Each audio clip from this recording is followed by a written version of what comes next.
Hey guys, welcome back. So today we're going to talk about a little Turkish girl, this one, the SAR-9 Sport. It's a handgun that would appeal to people that are looking for a target handgun, a handgun they might want to do competitions with, like IDPA or something like that. I think maybe even you could pull it off with IPSC. It's a handgun that is definitely designed for the sport shooter, hence SAR-9 Sport. 5.2-inch barrel, and we'll get into the details of the handgun. This one does have a manual safety. Now, what's interesting about SAR is they are a Turkish company. They supply small arms, a handgun very similar to this one, actually, to the Turkish military. I hope to get my hands on that handgun at some point in the future. I did see it at the NRA show. And they supply handguns to NATO allies, and of course they import handguns here into the United States. Now this is an interesting handgun. It borrows heavily from another very popular handgun we've noticed by taking it apart and looking at it. And yeah, we're going to talk about this handgun in today's video. Now these handguns do retail for about $680 online, so they're not inexpensive or budget handguns. But what do you get for that $680? That's what we're going to talk about in today's video. With that being said, let's get started by doing a 15-round mag dump with the handgun and see how she shoots.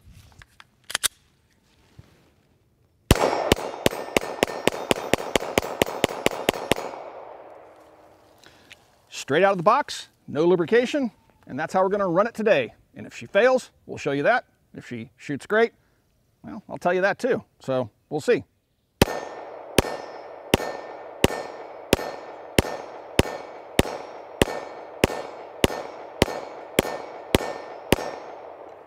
So let's quickly go over some of the features of the SAR-9 Sport pistol. Now, as the name implies, it's a sport, right? So it does have holes cut into the forged slide.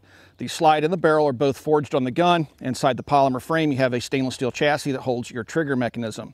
So those holes are, they call them cooling holes.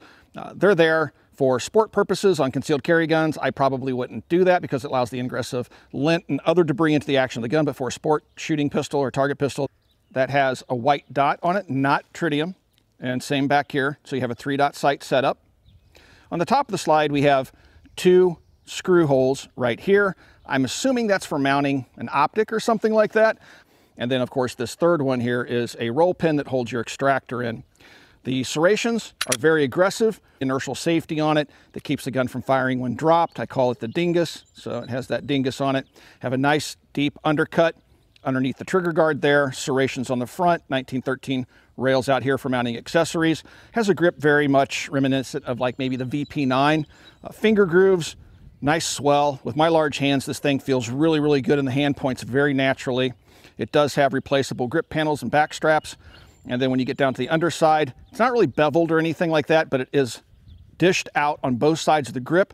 So when the magazine is in the gun, this is something that really drove me nuts with Glock's Gen 5 upgrades, is that the Glock now is designed to pinch the magazine out like this because they flare the bottom of the mag well out, so you can't grab and strip a stuck magazine out of the gun. So this has those tabs cut in there so you can actually get a hold of the magazine and strip it out of the gun should you run into some sort of a hard malfunction. Back here, have an end cap just like a Glock. We'll talk about that more when we get the gun taken apart. So overall, it's a full-featured gun. Doesn't have complete ambi controls. The magazine release is reversible, so you just reach in there, dislodge a little spring, swap it around, put the spring back in place. Again, very much like a Glock, so that you can set this up for left-handed use. You're just not going to have that slide-stop slide release. Now the gun, as it ships, comes with both a 17-round and a 19-round magazine, and the only difference between the two is the base plate. So here we have the 2 base plates. Both of the magazines are marked 17 rounds. It's just one has that extended base plate on it, so you won't have windows showing the 19 rounds loaded. And again, that's consistent with something you would see on a sport pistol. So, how does the gun shoot? I really like the way the gun shoots. It's a little bit heavy. It's a little bit muzzle heavy, and I think that's by design because with a sport pistol, with a competition type pistol, or even a target pistol, having that extra weight out on muzzle really helps to balance the gun out during recoil and get control of it very quickly and easily so you can get that second follow-up shot or third, fourth, fifth, whatever. So the trigger on the gun's a little bit heavy, a little spongy, a little gritty, but not horrible, if that makes any sense. It's not a VP9 trigger or a Walther trigger like a PDP or something like that, but it's a completely usable trigger, and it's a trigger that I would consider for concealed carry, even though this is a sport type pistol. So let's fire off 17 rounds out of the gun here really quick.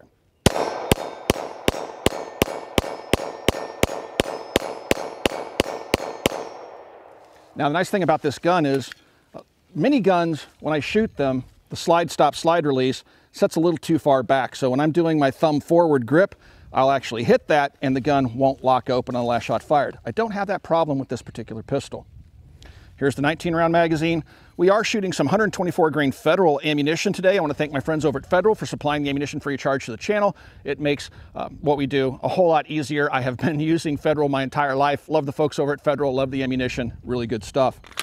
All right, so pop that magazine in there. You can slingshot it if you want to, or you can do as I do and just reach up here with the support hand, drop that slide, and now we have 19 rounds.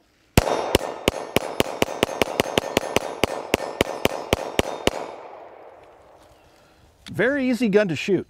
And again, we've applied no lubrication, haven't even wiped the gun down at all. It's bone dry, and the gun's running just fine for us. Yeah, so overall, ergonomics, outstanding, good sight picture. It'd be nice to have some tritium sights, but on a sport pistol, not really necessary. Yeah, just overall, it seems like the quality of the gun's certainly there. The forged components look good. The finish looks really sharp. It does have an external extractor right there. But overall, if you compare this to other guns on the market, I think you're going to find the fitment, the quality, overall stuff like that to be very, very competitive, especially at the price point that it commands, which is just right at $600. Not inexpensive, but not super expensive, kind of right there where the market tends to be when looking for new handguns. Let's take a look at what comes in the box with the SAR9 Sport pistol. This is a polymer box. It's not airline approved, but it does have locking tabs, but it'd be pretty darn easy to defeat those locking tabs. Inside, not super shocking, lock, owner's manual, sticker, gun, grip panels, and rear grips. So this is kind of interesting. You have 3 different grips, one that's on the gun, 2 extras, and then you have these little side panels that you can completely customize the grip of the pistol to fit your hand. Now, the grips that come on it, they're kind of smaller, but it works really, really good even with my large hands. Then you have a tool to swap out the grip panels. It just pushes the pin out in the pistol grip. And then you have a simple cleaning kit. 2 magazines, one 17 rounder in the gun, that 19 rounder on the side. All right, next, let's take her apart and see what she looks like on the inside, because this is where it's going to look quite familiar to many of you. Taking the pistol apart, first, we want to make sure that the weapon is clear. Drop the magazine out first. Then check the chamber, lock the slide to the rear, look in there, feel in there, no brass, good to go. Gun is empty.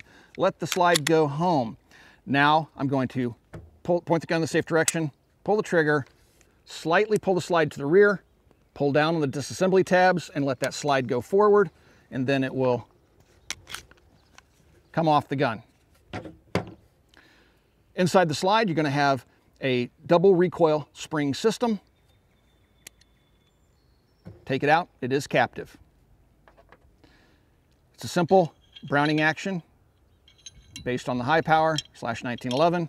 Take your barrel out, and that is all you need to do with the slide. The frame, there's nothing else you really need to do. You can take the trigger group out of it. That's not part of the standard maintenance. But what's interesting is if you look inside here, I'll use a little disassembly tool that you use to knock out this roll pin to change your grip panels. If you look back here at the sear, you look at the disconnector, look at the slide rails, you're going to see some similarities. To what? The Glock, guys. This thing is very much related to the Glock in terms of its design. So I don't think you're going to be able to drop Glock components into it, but it is very, very similar. And the same is true on the slide. Here we have the striker safety. Here's your striker. Putting it back together, just reverse the process. Drop your barrel in, put your recoil spring in there, push it all the way down on its perch. You'll notice that the recoil spring doesn't go all the way out. You have a hole there, so it only goes to right here. Next, put the slide on the frame, pull it to the rear, and it'll lock itself in place. And after that, function check, all good to go. The trigger on the SAR9 Sport is a decent trigger, as I've mentioned. So right here, I'm taking the trigger up, and you'll feel it kind of press against the shelf. As I push past it, it creeps a little bit. Creep, creep, creep, bang. All right, and then when the gun resets, very loud click. I can feel it, and that's full release right there. So it'll release back to the very edge of the sear, of course, and then as you press, creep a little bit, creep. And that's pretty consistent with polymer type triggers. It's that polymer on polymer causes that staginess of the trigger. But overall, it's not a horrible trigger. It's just not what I would consider to be a match trigger. Very shootable. I shoot the gun very well.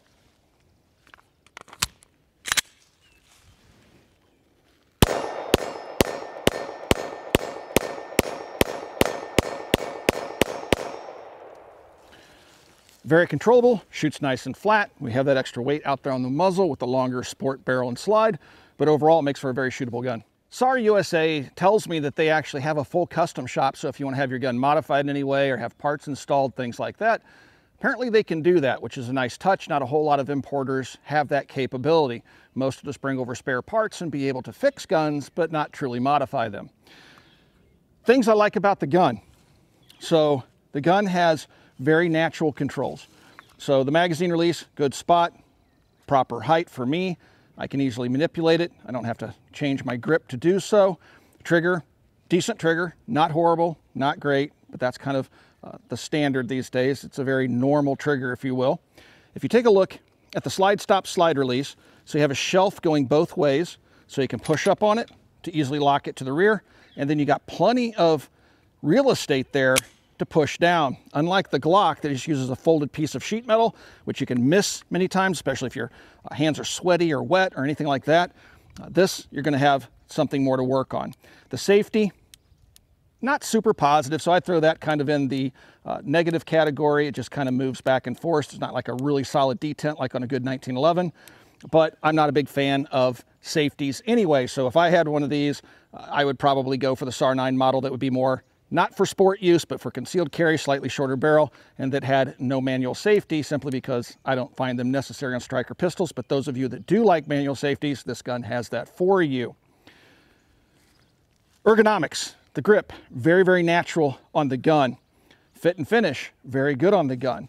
So the only real dings I can give it is that manual safety. Reliability has been there. We've not fired any hollow point ammunition. We're just using some 124 grain ball from Federal, but I don't really anticipate the gun having any problems with hollow points, but we'll test that in the future. And if we run into any problems, I'll let you guys know either in another video or Twitter, Instagram, something like that. All right, so overall, decent gun, really good gun actually. The price is competitive. It's not a budget gun again. This is not gonna be a $300 handgun. Now there are different models of the SAR pistols, so you don't have to get the sport. They have just standard models that would be great for concealed carry. They have all sorts of offerings as well. SAR themselves, SAR USA, also even offers revolvers. We just did a video on one of those not too long ago. So overall, the quality of the gun is outstanding. It's a good value, and I actually kind of like it. Jason likes the gun, and Jason doesn't like a whole lot of new products. So he really was intrigued by the features and the ergonomics of the gun. So that's saying something for him to throw in his 2 cents and say, yeah, I actually kind of like this thing. All right, guys, if you have any questions, ask those questions down below. If you'd like to support us here on the Military Arms channel so we can continue to bring you content like this, please consider becoming part of our Patreon family. Again, there's a link in the video description below. Right here on YouTube, you got the little join button and thanks button. You can click either of those. Support us right here on YouTube in the age of demonetization as well. Last but not least, please swing by, check out Copper Custom. Thank you for 15 years of support, and we'll talk to you guys soon.